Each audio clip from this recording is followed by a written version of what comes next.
Nager le crawl sans fatigue. Énorme sujet, comment nager le crawl sans être essoufflé, sans être épuisé. Je vais te donner mes meilleures astuces dans cette vidéo. C'est vraiment la bête noire du nageur en initiation ou même du compétiteur qui enchaîne les entraînements et qui se trouve un peu trop essoufflé. Donc là, je vais te donner en première partie de cette vidéo 2 stratégies qui vont t'empêcher d'être essoufflé, de mieux gérer ton essoufflement.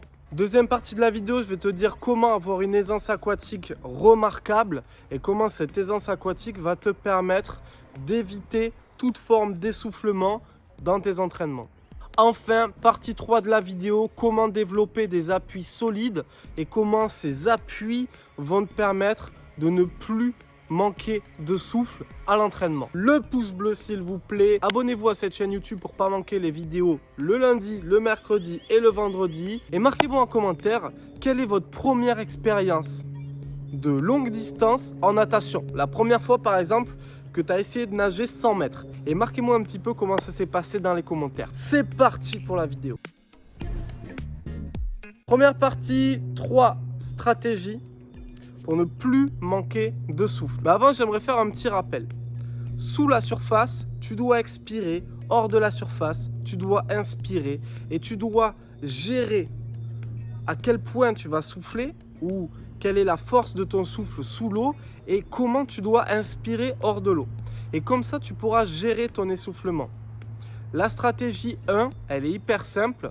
Tu vas souffler sous la surface et prendre des grandes inspirations, limite des inspirations bruyantes pour te forcer à prendre de l'air, regonfler tes poumons. En gros, et ensuite tu souffles. Toi tu souffles doucement et on continue sous la surface. Toi tu bloques ton air pendant tes 3 coups de bras et à la fin tu viens expirer tout ton air et en prendre à nouveau. Deuxième stratégie, c'est une stratégie où tu vas jongler entre 2 nages, brasse à l'aller, crawl au retour, brasse à l'aller, crawl au retour. Une nage, la brasse dont il est facile de maîtriser l'épuisement. Et une nage, le crawl, sur lequel tu vas transférer cette aisance d'inspiration-expiration. En gros, en brasse, j'inspire, j'expire, j'inspire, j'expire sur la période de glisse. Tu l'enregistres et au retour en crawl, tu vas essayer d'atteindre le même calme dans tes cycles de respiration. Place-toi sur une respiration en 3 temps, évidemment. Et maintenant, je te donne la 3e stratégie pour ne plus être essoufflé. Ton entraînement régulier et le fait de sortir de ta zone de confort va t'aider à avoir confiance en toi. C'est-à-dire que peut-être que la première semaine ou les 2 premières semaines d'entraînement, tu vas un petit peu galérer au bout d'un moment. Et puis avec une certaine régularité et en sortant régulièrement de ta zone de confort, le 200 mètres, il va paraître plus facile. Et puis si tu dois faire une série, je sais pas, de 10 fois 100 mètres si je m'adresse à des compétiteurs, au fil des semaines, il va paraître plus simple. Lui aussi, ça va être une série qui va être plus facile à digérer. C'est ça, c'est la stratégie numéro 3 d'un bon entraînement dans lequel tu vas t'impliquer.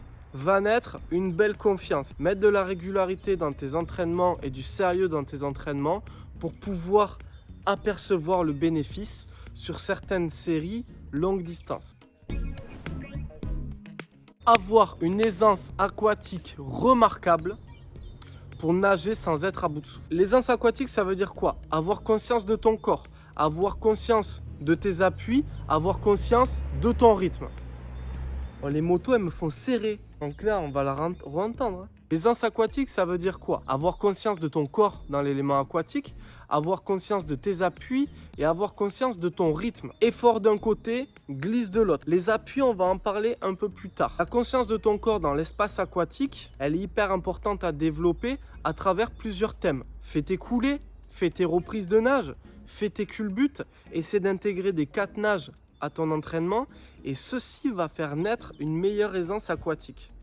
Aussi, à quel point tu es sportif dans la vie de tous les jours et depuis ton enfance va également contribuer à avoir une bonne aisance de son corps dans l'espace. Être capable d'avoir conscience de son rythme, effort d'un côté, donc ça c'est les appuis, glisse de l'autre, et toi tu dois être capable de jouer sur ce rythme, effort d'un côté, glisse de l'autre. Donc de temps en temps dans tes entraînements, Pose ton rythme, essaie de nager doucement, mais va tester à quel point un appui peut t'amener loin sur ta période de glisse. Recentre-toi sur le 9h midi et à nouveau, effort d'un côté, glisse de l'autre. Et tu peux jouer sur ce rythme, effort, glisse, effort, glisse. Une bonne aisance aquatique va te permettre de nager sans t'épuiser. Développer des bons appuis pour éviter de manquer de souffle. Là les gars, c'est des vrais tutos que je vous fais vraiment, hein. Donc un max de pouces bleus s'il vous plaît, parce que on fait l'effort dans ces vidéos et j'essaie vraiment de vous apporter un maximum de conseils de qualité. Aussi, si vous voulez aller plus loin dans votre apprentissage de la nage du crawl, juste en dessous, tu trouveras un programme offert. Tu as juste à rentrer ton adresse mail et moi, je t'envoie une série de vidéos et de mails qui vont t'accompagner dans le fait d'avoir une nage du crawl en glisse sans problème d'inspiration, sans avoir les jambes qui coulent et avec des appuis solides. Des appuis solides, c'est parti. Déjà, tu dois sentir que tu as de la force sous l'eau. Tu dois sentir que tu appuies sur la surface de l'eau et que ces appuis te permettent d'aller vers l'avant. Ça, c'est super important, c'est le concept de base. N'effectue pas des coups de bras dans le vide. J'allonge, j'étire mon bras et je vais chercher une amplitude max pour ensuite développer des beaux appuis. Un bon moyen de tester tes appuis, c'est de faire moins de coups de bras quand tu nages un 25 ou un 50 crawl et t'organiser pour que sur tes séries, tu puisses effectuer peu de coups de bras en gardant des chronos sympas. Ce travail d'amplitude, ce travail de force sous la surface va t'aider à nager facilement sans t'épuiser et être capable de réguler ton rythme quand tu feras tes séances, tes séries. Et ça va te permettre d'avoir une meilleure inertie. L'inertie, c'est quoi? C'est la distance que tu vas parcourir pour un coup de bras. Et à nouveau, la distance que tu parcourras pour le coup de bras suivant. Donc, va chercher des meilleurs appuis solides et j'aimerais développer une série de vidéos sur les appuis en crawl.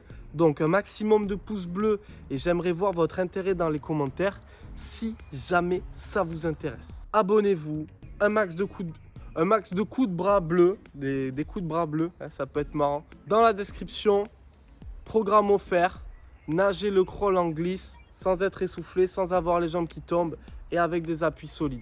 On se retrouve très bientôt pour la prochaine vidéo. C'était Malcolm, ciao.